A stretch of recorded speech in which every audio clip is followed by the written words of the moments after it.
Hello future JRF achievers, मेरा नाम है लक्ष्मी। मैंने जेआरएफ क्वालिफाई किया है 99.4 परसेंटाइल से। पेपर 1 में 93.1 परसेंटाइल है और पेपर 2 एजुकेशन में मेरी 99.7 परसेंटाइल है। मैंने अपने पेपर 2 एजुकेशन को स्ट्रॉन्ग बनाया तो सिर्फ और सिर्फ हीना डावर मैम की सारी 1 साल से भी ज़्यादा क्लासेस को अटेंड करके। मैंने मैम की सारी क्लासेस अटेंड की हैं। मैंने मैम को फॉलो कर रही हूँ 1 साल से भी ज़्यादा। मैं आपको यहाँ अपनी जर्नी बताने आई हूँ। नॉट क्वालिफाइड फॉर जेआरएफ और NET to qualified for the JRF. मैंने सबसे पहले नेट और जेआरएफ के बारे में एमएड में सुना था। तब मैंने ये सोचा था मैम नेट तो मैं कब नेट करने की कोशिश करूँगी, लेकिन जेआरएफ मेरे बस की बात नहीं है। तब मैंने सोचा भी नहीं था जेआरएफ के बारे में, तभी मैंने फॉर्म फिल कर दिया था। मैं बिल्कुल बिना पढ़े जेआरएफ का और नेट का पेपर देने गई थी, तो मेरा रिज़ल्ट नॉट क्वालिफाई आया था। फिर मैंने आकर के सर्च किया कि यूजीसी नेट एजुकेशन, तो सबसे ऊपर हीना डावर मैम की क्लास आई थी। मैंने उनको देखा, उनकी उस क्लास को अटेंड किया, मुझे बहुत अच्छा लगा। मेरे को तब उसी क्लास में कॉन्फिडेंस आ गया था कि मैं नेट तो क्वालिफाई मैम के साथ कर लूँगी। मैम ने बहुत ही अच्छे से पढ़ाया था, मुझे बहुत समझ में भी आया। तो मैंने फिर डेली मैम का चैनल सब्सक्राइब किया, तो मैं डेली मैम की हर एक क्लास को देखती थी और मुझे कॉन्फिडेंस धीरे धीरे करके आ रहा था कि हाँ, अब मेरे समझ में ये चीज़ें आ रही हैं। एक एक करके टॉपिक भी क्लियर होते जा रहे थे।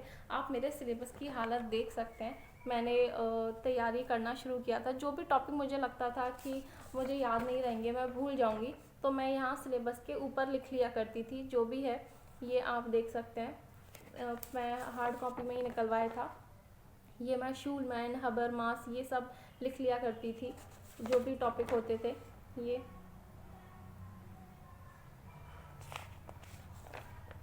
ये सब मैं जब मुझे लगता था हाँ ये मैंने टॉपिक कवर कर लिया है, तो मैं उसके ऊपर ही वही लिख दिया करती थी।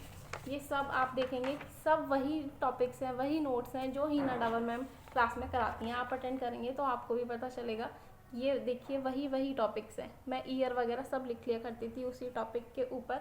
फिर मैंने 6 महीने बाद नेट का एग्ज़ाम दिया, तो वो मेरा नेट क्वालिफाई हो गया। फिर मुझे 100% कॉन्फिडेंस आ गया कि जब मैं नेट कर सकती हूँ तो जेआरएफ क्यों नहीं कर सकती। फिर मैंने मैम का पेड कोर्स ज्वाइन किया, तो मुझे लगा कि मैं जेआरएफ के लिए रिस्क नहीं ले सकती, मुझे पेड कोर्स ज्वाइन करना ही चाहिए, क्योंकि उसमें सीक्वेंस में बस थ्योरी थोड़ी ज़्यादा मिल जाती है। तो उससे क्या है, पूरा सिलेबस ना एक बारी अच्छे से कवर हो जाता है। तो उसके बाद मैंने तैयारी करना शुरू किया और अच्छे से। ऐसा नहीं है कि हम फ्री क्लासें नहीं कर सकते, हम फ्री क्लासें भी कर सकते हैं, बट क्या है कि कॉन्फिडेंस आ जाता है, और बस ये था। तो मैंने पेड कोर्स भी ज्वाइन किया। फिर उसके बाद मैंने एक एक टॉपिक करके सभी मैंने तैयारी करना शुरू किया। फर्स्ट टॉपिक से, फर्स्ट यूनिट से मैंने यहाँ से नोट्स बनाना शुरू किए। ये देखिए, ये है वेदांता के ये जीवा ब्रह्मा और ये सब मैंने चित्रवृत्ति, मेथड्स ऑफ अंडरस्टैंडिंग, ये सूक्ष्म शरीर, ये बुद्धिज़्म वगैरह। देखिए ये सब वही है 8 फोल्ड पाथ जो हीना डावर मैम ने कराया। आप खुद देखना कि मैम पढ़ाएंगी तो मैम यही टॉपिक्स कराएंगी। अब तो मैं उनके साथ इतना अच्छे से समझ गई हूँ उनको कि मुझे ये भी पता चल जाता है मैम ये वाला टॉपिक करा रही हैं, तो अब यही वाला पॉइंट बोलने वाली हैं मैम। अब मैं इतना भी उनसे समझ जाती हूँ। ये देखिए फॉरवर्ड कंडीशनिंग, बैकवर्ड कंडीशनिंग, ये सब हीना डावर मैम ने करवाई है। और ये सबसे मेरी फेवरेट यूनिट है करिकुलम वाली। ये सब मैम के ट्रेडिशनल, ऑब्जेक्टिव सेंटर्ड, ये सब वही पॉइंट्स हैं। मैंने थ्योरी नहीं लिखी। थ्योरी मैम ने बोला था कि थ्योरी लिखने की ज़रूरत नहीं है, बस ऐसे करके टॉपिक लिखो ऊपर टावा करके। और ये 7 स्टेप, ये सब हीना डावर मैम के हैं। ये देखिए आप, सब हीना डावर मैम ने कराए हैं और सब मॉडल हैं। ये देखिए इसमें यही पॉइंट्स हीना डावर मैम ने कराए हैं, यही मेरे लिखे हुए हैं। आप खुद ब खुद देख सकते हैं मैंने लिखा है सारे। ये सब देखिए स्टेक्स रिस्पॉन्सिव मॉडल, ये सब के मैंने एक एक करके नोट्स बनाती गई। थ्योरी जब मैंने पेड कोर्स लिया था उसके बाद मैंने अपना पूरा सिलेबस कवर किया। फिर जब भी मैं रिवाइज़ करती थी तो मैं इन्हीं नोट्स से रिवाइज़ कर लिया करती थी डायरेक्ट। ये देखिए मैंने सिर्फ हीना डावर मैम ने बताया कि कंसेप्ट लिख लीजिए, बस ज़रूरी नहीं आप पूरी थ्योरी करो। ये देखिए ये सब वही हैं जो हीना डावर मैम कराती हैं। मैम ने ये क्वेश्चन तो आया ही था कि मैम ने बोला था कि ये जलाउद्दीन है और ये डिकेंट कैरे हैं, ये बस ये दोनों ही ऐसे हैं जिन्होंने असेसमेंट को बाद में रखा है। और यही क्वेश्चन आया था कि सेकंड स्टेप डिकेंट कैरे का क्या है, तो वो एनालिसिस था, मैं उसका वो आराम से टिक करके आई थी। और ये CPM है, ये पट है, ये सब वही टॉपिक्स हैं जो हीना डावर मैम ने करवाए हैं। फिर जब भी मैं रिवीज़न, मैंने अपने सिलेबस को 3-4 बार रिवाइज़ कर लिया था। तो मैंने 2-3 बार तो पढ़ लिया करती थी इस नोटबुक को 1-2 महीने में बार बार ही। फिर मैंने क्या किया, दोबारा बिना देखे और उस टॉपिक को अच्छे से पढ़ लिया, फिर मैं बिना देखे फिर मैंने सेम टू सेम दोबारा से वही कॉपी, मैंने दूसरी कॉपी बनाई, स्वामी विवेकानंद लिखे और फिर उसके ऊपर मैंने ये लिख लिया, वो पढ़ के ऐसे पॉलो फ्रायरे ये पॉइंट लिख लिए थे।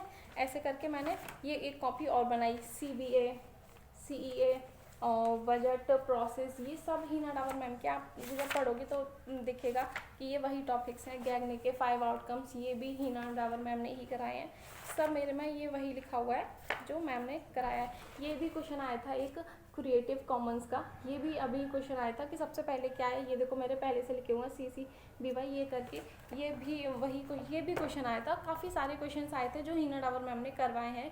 एक बहुत ही अच्छी कंसेप्चुअल अंडरस्टैंडिंग बन गई थी मुझे। मैंने इस सिलेबस को ना 5 से 6 बार रिपीट कर लिया था, तो मेरा इस वजह से JRF क्वालिफाई हुआ है ऑफ कोर्स। और फिर मैंने अच्छे से पढ़ाई भी की थी, पूरा दिन मैं पढ़ती थी, मैंने सोशल मीडिया से अलग रही। मैं बस एंड में थैंक यू बोलना चाहूँगी दिल से, thank you so much ma'am.